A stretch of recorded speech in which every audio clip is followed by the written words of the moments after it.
कंस की चली ने को चाल, भय देवका के 8वां लाल। काल के काल कन्हैया जनमनिया धीरा।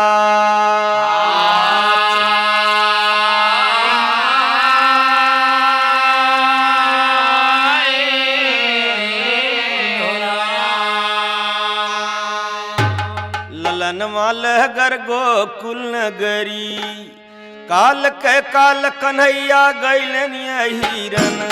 ललन मालहगर गोकुल नगरी, काल के काल कन्हैया गइले हिरन। ललन मालहगर गोकुल, काल के काल कन्हैया गइले हिरन। ललन मालहगर गोकुल नगरी।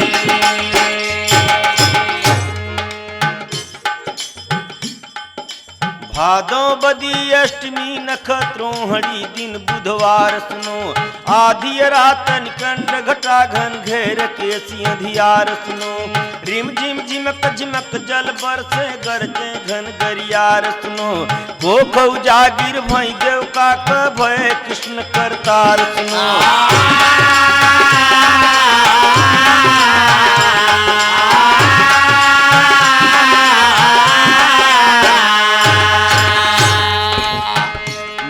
जब टूटी जगी महतारी, नींद जब टूटी जगी महतारी। जब टूटी जगी महतारी, नींद जब टूटी जगी महतारी। नींद जब टूटी जगी महतारी, नींद जब टूटी जगी महतारी। नींद जब टूटी जगी महतारी, अद्भुत सुध को रही निहारी। सारी सो समिट गई देव का खुश भई मनवा। ललनवाल गर गोकुल नगरी, सारी जोत मिट गई देव का खुश भई मनवा। ललनवाल गर गोकुल, सारी जोत मिट गई देव का खुश भई मनवा। ललनवाल गर गोकुल नगरी।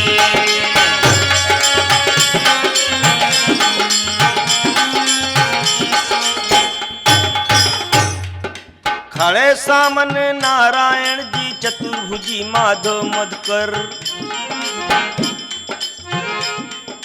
खड़े सामने नारायण जी चतुर्भुजी माधव मधुकर। कहाँ ये मैया देर कर जिन भेजे नंद राय के घर। जन्मी जसुदा को किन माया लैया वह हमके कर। कही इतना बालक बन गईलन कह रोवे जदुबर।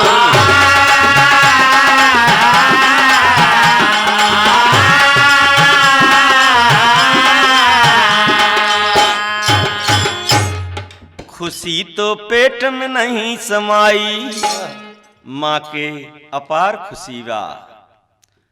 खुशी तो पेट में नहीं समाई, और देव का बांस देव के जगाई। कहे काहे बदे जगावत हो, कहे भारी भीड़ हरन आए कैल दर्शन। माल लनवाल गर गोकुल नगरी, भारी भीड़ हरन आए कैल दर्शन। ललनवाल गर गोकुल, भारी भीड़ हरन आए कैल दर्शन। ललनवाल गर गोकुल नगरी।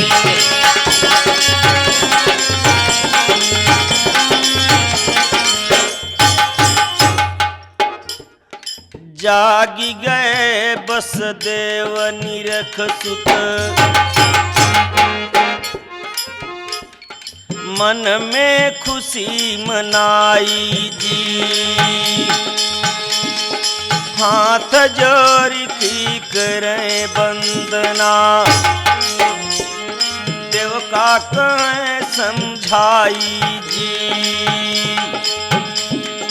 देर कर जी लाल के हमरे, दे गोकुल पहुँचाई जी। अस कई ढापी तो बिके सुत सूपे में दीनी पौड़ाई जी।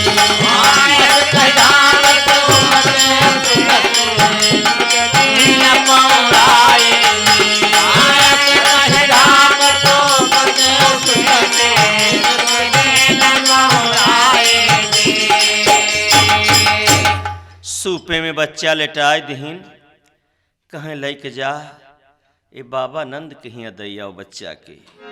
उस समय हाथे हथकड़ी पांव जंजीर पहरुदार पहरे पर, लेकिन मालिक की कृपा तो कटी गए हाथ पांव क बेरी, कटी गई हाथ पांव क बेरी, किए बस देव न तनिको बेरी।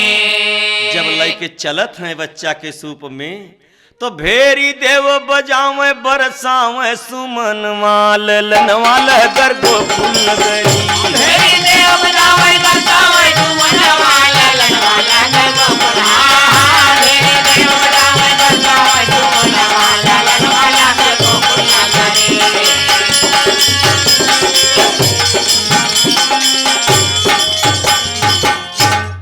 देवता लोग फूल बरसावत हैं। जब बांस देव अपने बच्चे के लेके चले, तब सूप शीस पर उठा लिए, बस देव सुमिर की लाल लला, होके विदा देव का से, आगे में चले कलेजा थाम, खुलिए दुआर पहरुए सोई गए, कंस के भैले विधाता श्याम, लई बालक बाहर हो गए, तब गदा देख किए को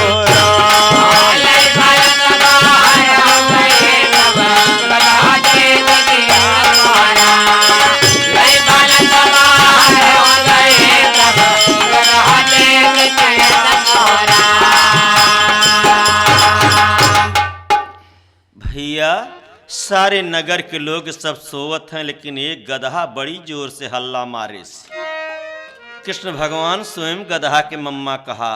आज भी आदमी कहते हैं कि गर्ज परे पर लोग गदहा के मम्मा कहती, स्वयं भगवान ने कहा।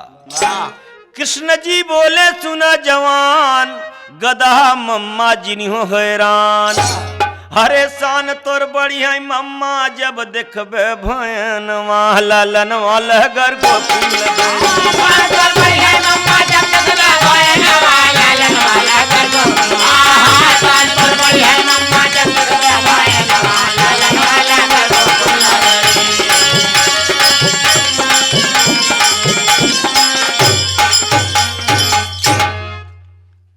सुने वाले दोस्त, जिस समय में बांसदेव जी बच्चे के लेके चलते हैं, उस समय में प्राकृतिक मालिक भी साथ दे रहा है। का संहर सूत संहारे सर के ऊपर,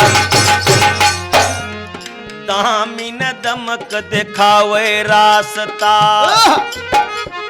तर ऊपर छे फणधार, भागत भागत पहुँच गए, बस देव सुना जमुना के कगार, लहरत जल हिली बढ़े निय गाड़ी, बाढ़ी जमुना उठी लहार, लीला लख के नारायण कर मन ही मन में उठत लहार, लीला लख के नारायण कर मन ही मन में उठत लहार, लीला लख के नारायण कर मन ही मन में उठत लहार।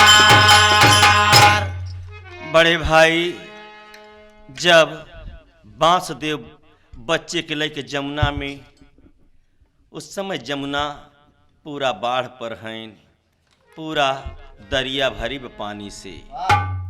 तो जब पानी में ओलियात हैं, जब नाक तक पानी आएगा बांसदेव के, तो सोचते हैं हमार बच्चा कैसे बचे।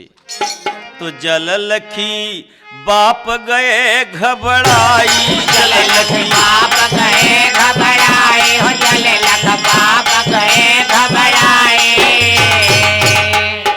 भैया तो जल लखी बाप गए घबराई, बारे भगवान सूप में से अपन पांव बढ़ावत हैं, क्या खेल है।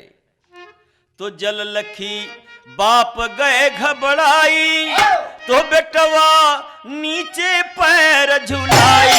जललख बाप गए घबराए, बेटवा नीचे पाँव झुलाए हो। जललख बाप गए घबराई, बेटवा नीचे पाँव झुलाई। सुखाई जमुना गईली ना, सुखाई जमुना गईली निहरी कछुई चरणवा हो। ललनवा लहगर सुखाई जमुना गईली निहरी कछुई चरणवा हो। ललनवा लहगर गोकुल नगरी। सुखाई जमुना गईली निहरी कछुई चरणवा हो। ललनवा लहगर गोकुल नगरी। डाकी गए जमुना सुत सिर पर, पहुँचे नंद राय के द्वार। वही समय में वही नक्षत्र में एक लड़की पैदा भई बाबा नंद के यहाँ। पहुँचे नंद राय के द्वार, ओहर नंद घर लड़की जन्मी। कहीं जसोदा तनी पुकार, बेटवा झट दे उठाई लिहलीन। आपन बिटिया दीहनी ओला, लई जा जल्दी दई दे कंस के, तब त जीवन बचे तोहार। लई जा जल्दी दिहा कंस के, तब तो जिंदगी बचे तोहार। लई जा जल्दी दिहा कंस के, तब तो जिंदगी बचे तोहार।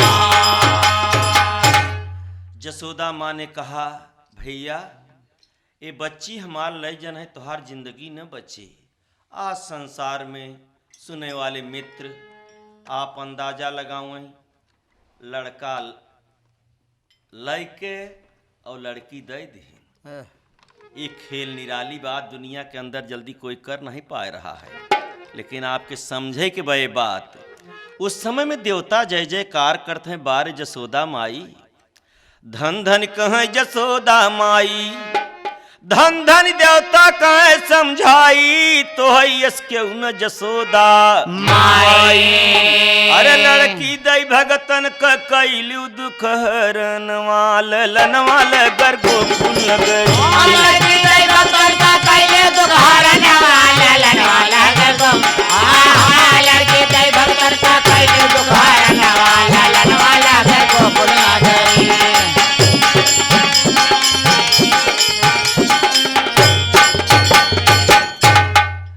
देवता लोग कहते हैं, बारे माँ आपन बच्ची दई के बच्चा लय के आज देवतन का कष्ट हरे के लिए ऐसा कर रही माँ। लेकिन एक बात यहीं पर भैया लोग समझें, जिस समय में अपन लड़का दई के बांस देव लड़की लय के चले, जेकर साथ साथ लड़कियाँ मारा गहूँ, लड़की लय के लौटे तो कितना दर्द रहा हुए ओकर अंदाज आप सब लगावें। मेरे दोस्त कहना है, तो लौटे ले लड़की लाचार होई। सुना बस देवन धीर धरी, रोक टोक कछु रहा नहीं। ओली आई गए जे हल भीतरी, बिटिया दिहे थमाई देखी। देव का पूछई का किए हरी, बेटवा पालियो हमार बधवऊ बई हम बिटिया सुभरी। बेटवा पालियो हमार बधवऊ बई हम बिटिया सुभरी। बेटवा पालियो हमार बधवऊ बई हम बिटिया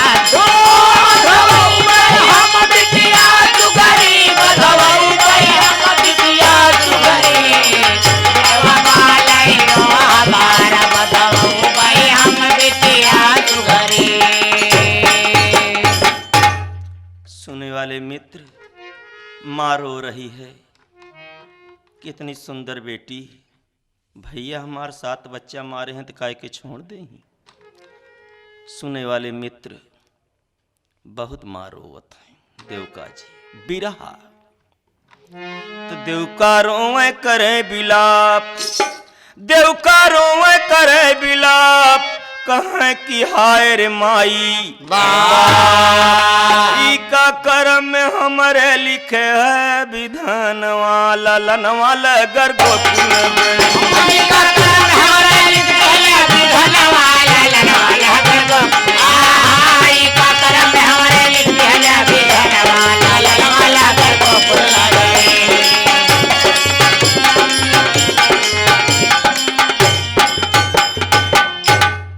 बांसदेव जी ऐसे बच्ची लेके गए जेल के अंदर।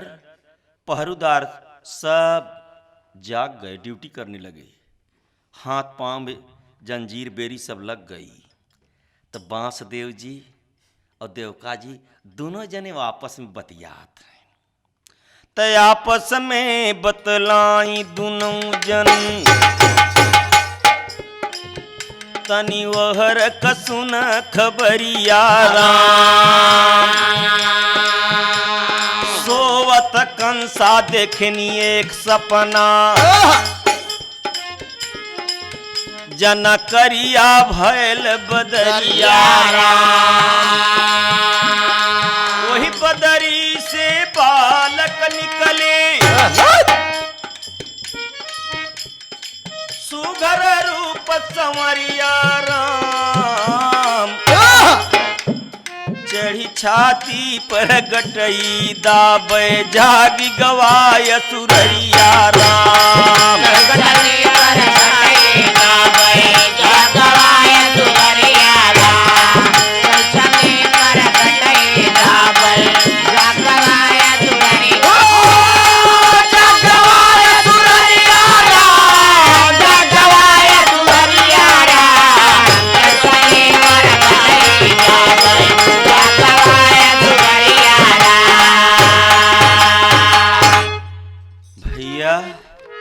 यही सपन देखा। कंस से कैसा सपन देखा कि काला बादर चढ़ा, वही बादर में से एक संवरिया रूप का लड़का निकला और छाती पर हमरे चढ़ के हमका तधई के। घबराहट भय कंस की। घबराहट जब भय तो आँखी खुलता तो देखे सी होत रहा भिनसार, देख होत रहा भिनसार,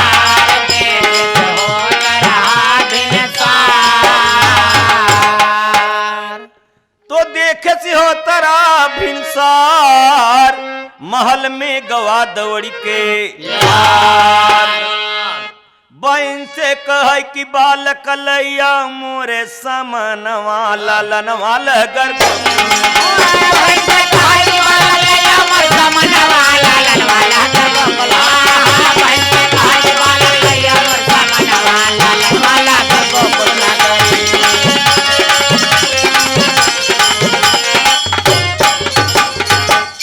भैया बहन हाथ जोड़ कहता भैया लड़का नहीं अवतार लेबा, लड़का नहीं लेबा, सिर्फ भैया दया कर लड़की अवतार लेबा। कंस ने बोला है लड़की हो चाहे लड़का हो मेरे सामने लाओ। बहन रोवता कि भैया अरे मोरे वीर ना हो,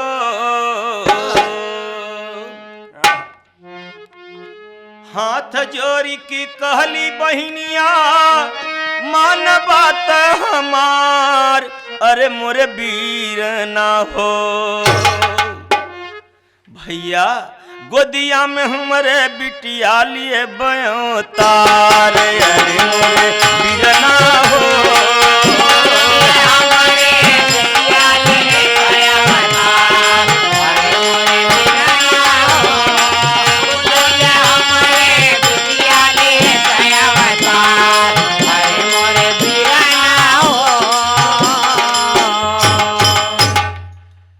मान ले कहनवा हम लागी तोहरे चरणवा, अरे मोर वीर ना हो।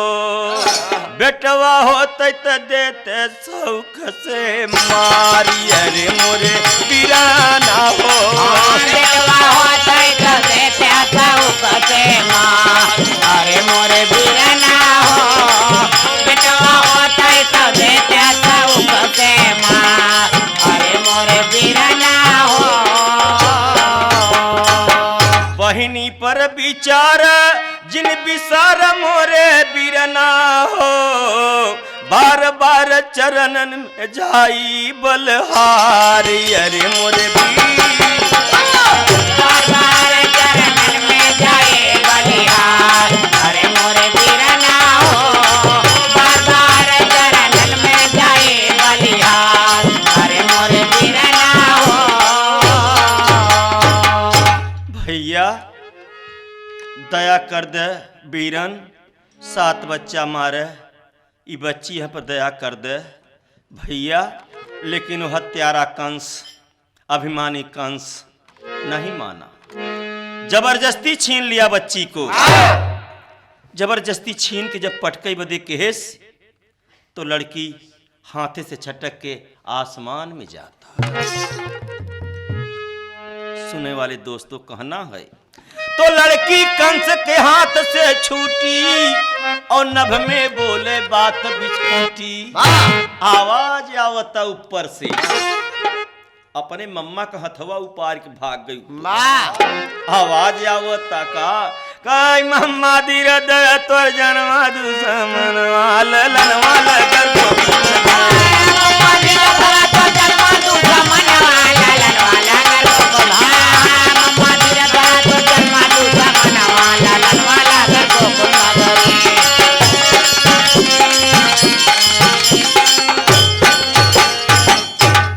ये लड़की के आवाज जब सुना तब कंस के ऊपर मालूम भवा कि पत्थर गिर रहा है घबराना और लड़की कहाँ पहुंची मिर्जापुर उत्तर प्रदेश मिर्जापुर विंध्याचल में विंध्याचल के पहाड़ पर पहुंची आज तलक उसका विंध्यवासिनी की पूजा होता सारे संसार में पूजा होता देवी के नाम पर वही देवी है उसका नाम अष्टभुजा पर गया है कहना है तो सुन लड़की के बात कंस तब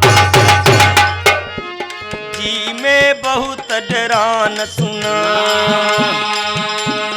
रोवाई होता रोवाई कंस के घरे रोवाई होता और नंद बाबा की गवाही होता और नंद घर भैया सुन ले भीर भई घर मान सुना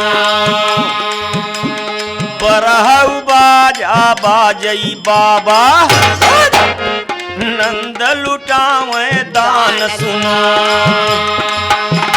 नाचे झरी फरी फूलन कर देव करे गुणगान सुना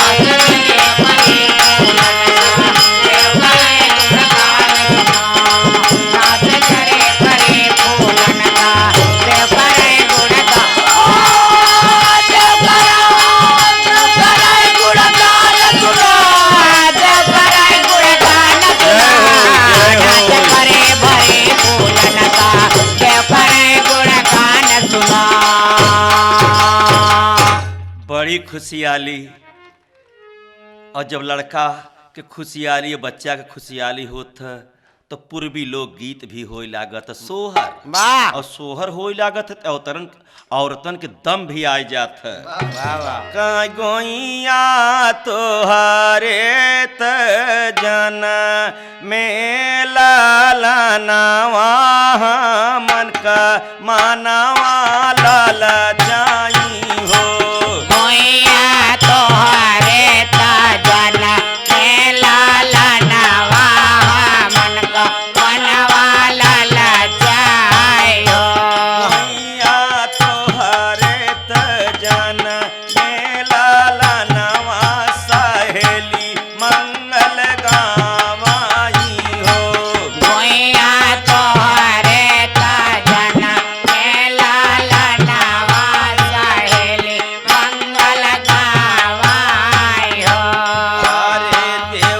देवता सब फूल बरसावई आंगनवा में नाचाई हो रानिया झूमी झूमी पिया ई रंगावई त सखिन के नाचामाई हो रनिया झूमे झूमे पिया तेरा नावाई ता सखिन के नाचावाई हो रनिया झूमे झूमे पिया तेरा नावाई ता सखिन के नाचावाई हो अरे सखिया सहेली सब नाचत सोहर धुन गावाई हो अरे बिना बदरी के बरसै सावनवा गजब निक लागई हो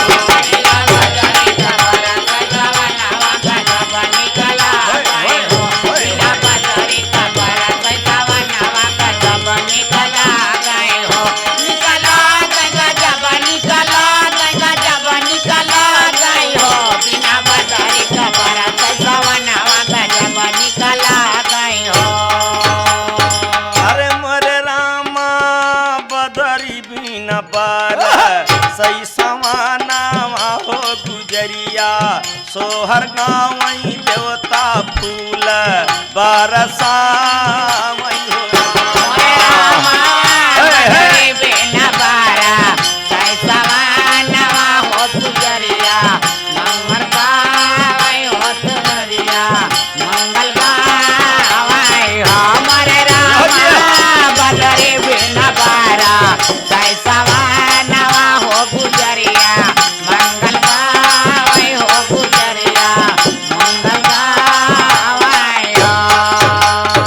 अरे मोरे रामा जी ऐस गीती या के सुनी है त दीन दीन बउरई ललनवा बउरई बाढ़ई हमारा पाद पावई हो राम मोरे रामा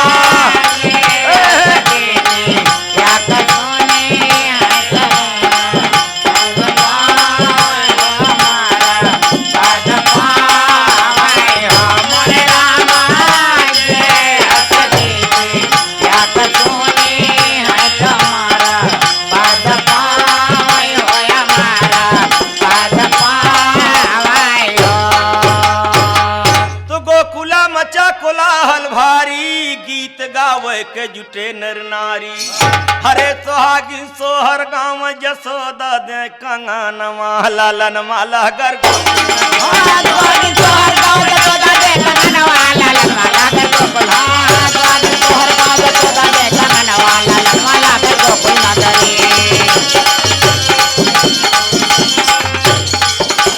हम त कहब बात अब सच्चा क्योंकि कंपनी सबसे अच्छा इनके कैसेट में अच्छा लागे गाँव गानवा हो ललनवा लरला ला रे लला रे ला।